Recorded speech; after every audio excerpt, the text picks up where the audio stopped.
ও তো কোনো চোর ডাকাত নয়, ও তো কোনো খুনি নয়, ও তো কোনো জঙ্গি নয়, ও তো একজন ডাকসুর সাবেক ভিপি, ছাত্রদের হয়ে কথা বলছে। আর এতটুকু তো অধিকার আমাদের সংবিধান আমাদেরকে দিয়েছে।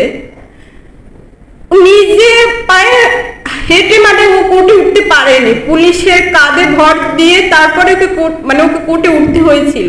মানে একটা মানুষের উপর এরকম জানোয়ারের মতো, আমি জানি না অন্য কোথাও হয় কিনা, আগে শুনেছি রিমান্ডে নেওয়া হয় জিজ্ঞাসাবাদের জন্য, বাট এতটা ভয়ঙ্কর ভাবে ওর উপর অত্যাচার করা হয়েছে যেটা বলতে আজকে আমার হয়তো সন্তানদের সামনে, ওরা এখনো জানে না। আমার বাচ্চাটা যখন আমি বের হই বাসা থেকে বারবার জিজ্ঞেস করে, মা তুমি বাইরে যাচ্ছ কেন, তুমি আমার বাবাকে নিয়ে আসতেছো না, বাবাকে ফোন দাও।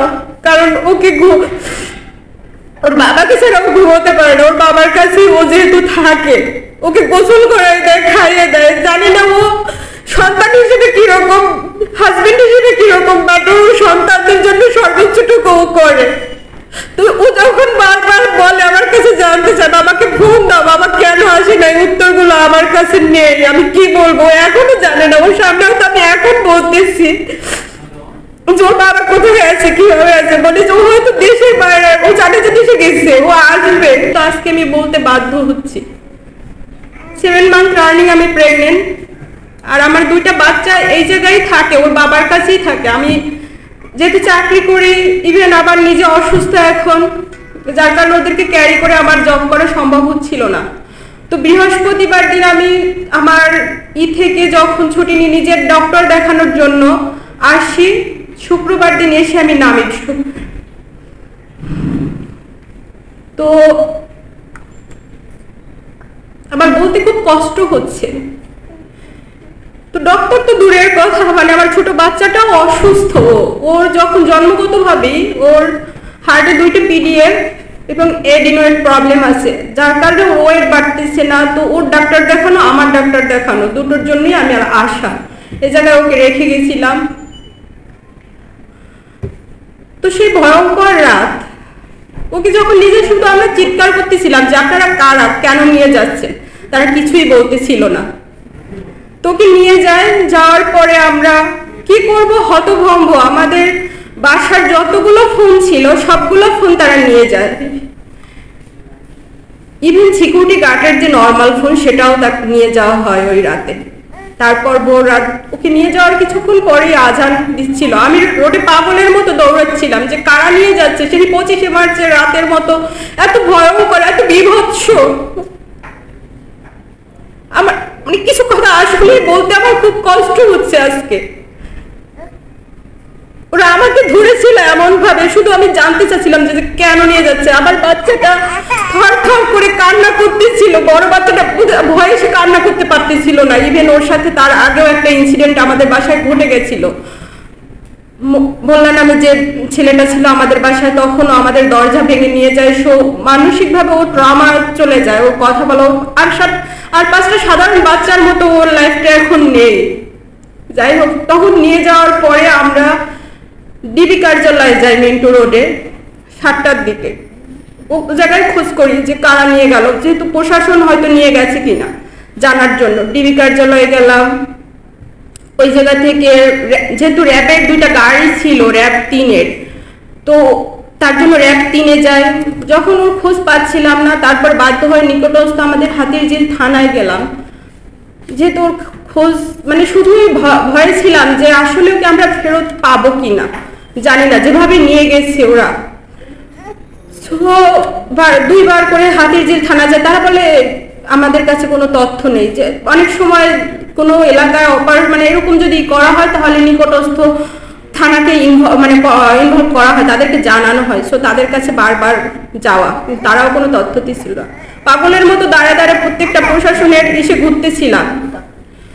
তো 20 তারিখ পার হয়ে আমরা 20 তারিখেই আবার কোর্টে, যে অনেক সময় 24 ঘন্টা পরে প্রশাসন নিয়ে গেলে কোর্টে উঠানো হয়। তো ওই দিন তাকে কোর্টে আর উঠানো হয়নি। পরের দিন আবার সিএমএম কোর্টে গেলাম, এইভাবে জানতে পারলাম যে কোর্টে উঠানো হবে হয়তো। তো যখন কোর্টে গেলাম, আমি যেহেতু অসুস্থ, একা মুভ করতে পারতেছিলাম না, নূরের ছোট ভাইটি আমার সাথে ছিল। তো ওকেও ওই কোর্ট চত্বর থেকে ওকেও আবার ওরা ধরে নেয়। তো তারপর রাত 8টার দিকে 21 জুলাই রাত 8টার দিকে ওকে কোর্টে ওঠানো হয়। ওর সাথে আমাদের ফ্যামিলির কারোকে দেখা করতে দেওয়া হয়নি। কি টর্চার করেছিল বা কি হয়েছিল কোথায় কিছুই তখন জানতে পারিনি। আইনজীবীদের মাধ্যমে জানতে পারি যে ওকে যখন কোর্টে উঠানো হয় ও নিজ মুখে মহামান্য আদালতকে ওর উপরে ওই নিখোঁজ অবস্থায় যে শারীরিকভাবে টর্চার করা হয়েছিল, প্রত্যেকটা নির্যাতনের মানে আঘাতের চিহ্ন সে নিজের টি শার্ট খুলে জজ সাহেবকে দেখিয়েছিলেন। কিন্তু তারপরেও তাকে আবার 5 দিনের রিমান্ড মঞ্জুর করে। তো ওকে ওই জায়গা থেকে রিমান্ডে আবার নিয়ে যাওয়া হয়।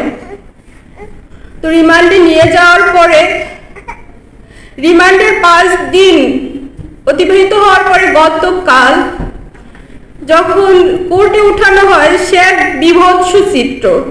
ও তো কোনো চোর ডাকাত নয়, ও তো কোনো খুনি নয়, ও তো কোনো জঙ্গি নয়, ও তো একজন ডাকসুর সাবেক ভিপি, ছাত্রদের হয়ে কথা বলছে।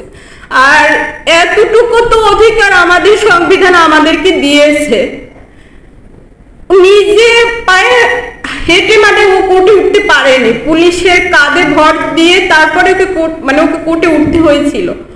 তো মহামান্য আদালতকে বারবার অনুরোধ করার পরে মানে আমি একটু দেখা করার সুযোগ পাই। তো তখন ও বলে যে এই রিমান্ডের 5টা দিন ওর উপরে যে অমানবিক মানে নির্যাতন করা হয়েছে,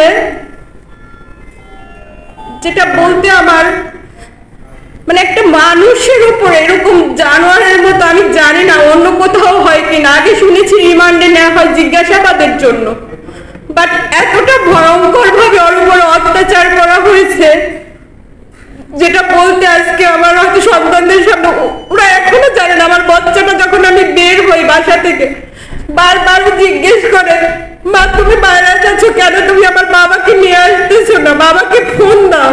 কারণ ওকে ওর বাবাকে ছাড়া ও ঘুমোতে পারে না, ওর বাবার কাছে ও যেহেতু থাকে ওকে গোসল করাই দেয়, খাইয়ে দেয়। জানি না ও সন্তান হিসেবে কিরকম, হাজবেন্ড হিসেবে কিরকম, বাট ও সন্তানদের জন্য সর্বোচ্চটুকু ও করে।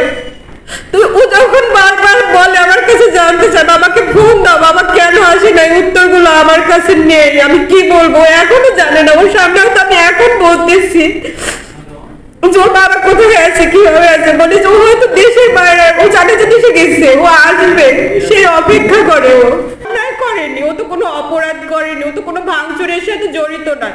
ও শুধু নৈতিকভাবে ও তো ওই ডাকসুর থেকে উঠে আসছে, ওই ছাত্র আন্দোলন থেকে 2018 ছাত্র আন্দোলন নেতৃত্ব ও দিয়েছিল, সেই জায়গা থেকে ও একটু হয়তো সাপোর্ট মানে নৈতিকভাবে সে সাপোর্ট করছে ছাত্রদের এই আন্দোলনটা।